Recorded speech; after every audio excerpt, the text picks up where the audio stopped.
So whether you're looking at it from an American point of view, a globalization point of view, or demographic point of view, this was always going to be the last decade.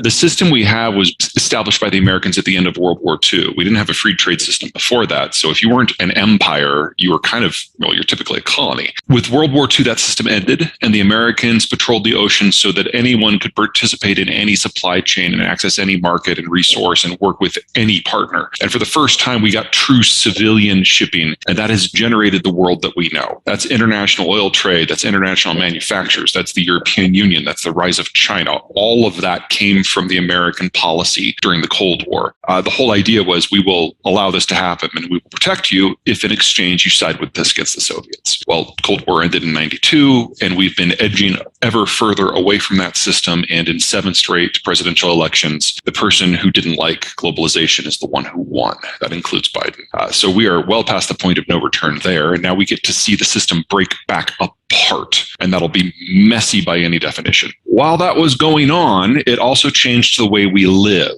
and not just because things were getting better and safer, but the technologies of industrialization now could be applied everywhere in the world, including to the former colonies. And so from 1945 until 1992, that was primarily the Western world and their affiliates, but after 1992, it expanded to the entirety of the world. So the Chinese joined when Nixon went to China, even up to the Russians joining in 1995. When you industrialize, you also urbanize. And when you urbanize, you have fewer kids. And after 2.5 generations of that, most of the advanced world, including places in the advanced developing world like Korea and China, have now aged well past the point of no return. And for all of those countries, this century may well be their last because they don't have populations at replacement levels anymore. Now, it's happening at different speeds in different places, and every country started at a different time and followed their own cultural norms, their own economic development policies.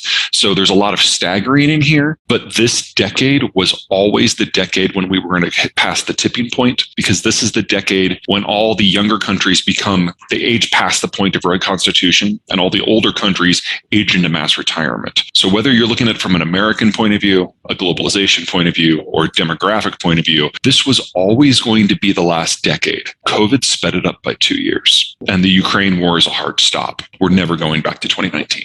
The Europeans have been at peace because of the globalized system for 75 years. And because the peace was imposed from the outside, and because the country that imposed that peace, the United States, smashed the Germans as part of the process, we have taken the center weight out of the European system and replaced it with a degree of placidity and wealth that they could have never generated on their own. I am hopeful that the Ukraine war is going to be a new page for the Europeans where they both acknowledge their history and build something better. And, maybe we have seen some things pushing in that direction in the last few weeks. But on the other side, the geography hasn't changed at all.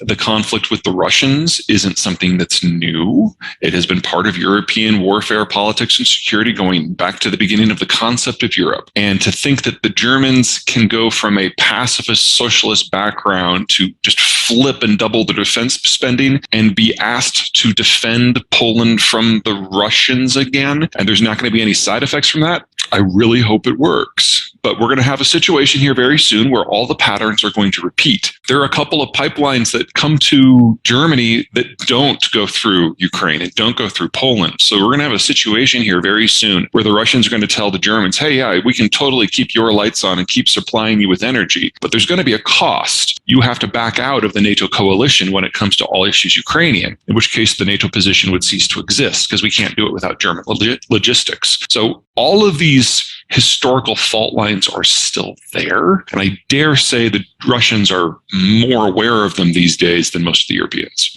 In a world where everyone in the American alliance defers to the United States on security issues and so does not float a hostile navy, and where your primary foes are Russia and China and they're functionally landlocked, this works. But when globalization goes away and each country has to start looking out for their own interests economically, and especially in the maritime realm, you will have multiple navies that are competing. And while the United States will, by and large, still have the most powerful Navy by at least a factor of 5 moving forward. It's about a factor of 10 right now. We no longer can operate with complete impunity. And in that environment, we cannot protect the sea lanes for everyone. We can only protect the sea lanes for certain countries that, for whatever reason, have bought into our program, whatever that happens to be, administration by administration. We're not there yet, but we're getting there. Because in a world where the Russian energy supplies are disrupted, or in a world where the Chinese and the Japanese are at each other's throats, or in a world where Persian Gulf energy supplies break down, we will need regional powers will be forced to look after their own interests, and they cannot do that without a functional Navy. There's no reason to expect the United States to enter into a significant war with any of them. In fact, a lot of them that will be arising are likely to be friendly rather than not. But the days when the United States can just by fiat dictate a security environment on the waves, those are gone. And we're in the transition now to whatever's next. I think we're going to see more of that rather than less. While Ukraine suggests that maybe the United States is to a degree getting interested in the world again, we'll see how long it lasts. But for all the other conflicts that are going on in the world right now, I think they've just completely fallen off the radar. I mean, when was the last time you heard about Congo or Sudan or Yemen or even Iraq?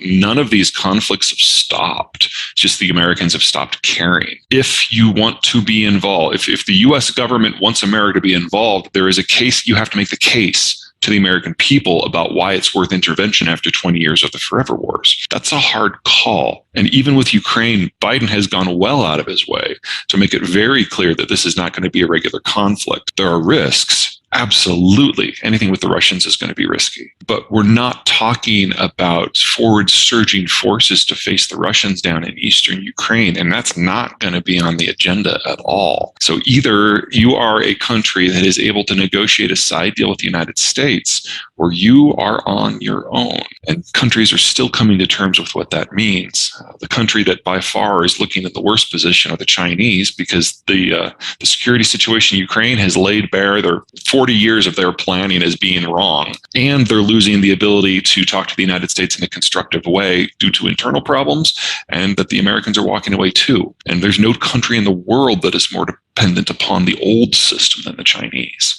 So there is this belief in China that the Russians will take Ukraine first. It'll kind of prove the theory that we have that we can take Taiwan easily. Clearly, that's not the case, because while the Russians are clearly not performing to snuff, the Ukrainian army is not a regular army. They're doing great, don't get me wrong. But the power mismatch in that is not nearly as big as the power mismatch between China and Taiwan, because the Taiwanese have been preparing for this war now for 70 years, and they have a lot of modern equipment, and oh yeah, they're still an island. So scratch one, they know the strategic relationship will not go the way they were hoping. They're terrified of the boycotts and the sanctions, because the idea that shareholders would back away is something that they can't deal with economically. They need those connections in order to employ their own population. And the sanctions, say what you will about the Russian economy. It's a major exporter of both foodstuffs and energy. And the Chinese are major importers of both. So if we put a Russia-style sanction on the Chinese system, that's it. It's over. It collapses in less than a year.